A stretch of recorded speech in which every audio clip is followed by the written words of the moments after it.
Shrirampur RTO कार्यालयातील वरिष्ठ लिपिकास मारहाण, आरोपीवर गुन्हा दाखल। श्रीरामपूर येथील उपविभागीय परिवहन कार्यालयात आज दुपारी 4:30 वाजण्याच्या सुमारास खळबळजनक घटना घडली। 4 चाकी वाहनास एपीजे न हरकतशेरा न दिल्याच्या रागातून 2 आरटीओ एजंटनी चक्क ट्रान्सपोर्ट विभागाच्या केबिनमध्ये घुसून वरिष्ठ लिपिकास बेदम मारहाण केली। या घटनेमुळे सरकारी कर्मचाऱ्यांच्या सुरक्षेचा प्रश्न पुन्हा एकदा ऐरणीवर आला आहे। मिळालेल्या माहितीनुसार वरिष्ठ लिपिक सुधाकर संपत साळवे हे ट्रान्सपोर्ट विभागाच्या केबिनमध्ये आपले शासकीय काम करत असताना यावेळी आरोपी सुरेश उर्फ श्याम गवारे आणि सुजित गायकवाड तेथे आले।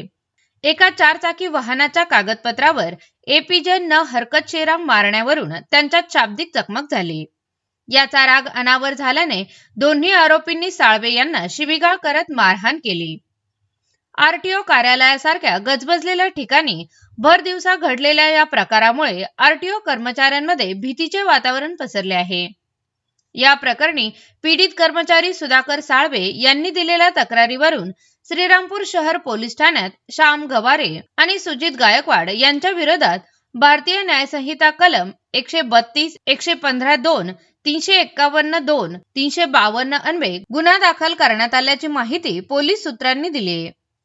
यापूर्वी देखील अशाच प्रकारे आरटीओ मधील एजंट कडून आरटीओ कार्यालयातील कर्मचाऱ्यांवर अनेकदा मारहाण झाल्याच्या घटना घडल्या आहेत, ज्यात काही प्रकारात पोलीस तक्रार दाखल केली जाते, तर अनेकदा मात्र काही विशिष्ट दलालांच्या मध्यस्थीने प्रकरणे पोलीस ठाण्याबाहेर दाबली जात असल्याने श्रीरामपूर आरटीओ कार्यालयात मुजोर झालेल्या काही दलालांना नेमकी कोण आणि कशासाठी पाठीशी घालत आहे असा प्रश्न निर्माण झाला आहे।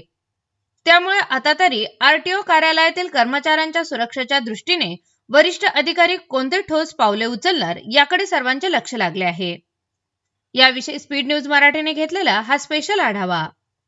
ताज्या बातम्यांकरिता सबस्क्राइब बटन दाबून YouTube चॅनल सबस्क्राइब करा।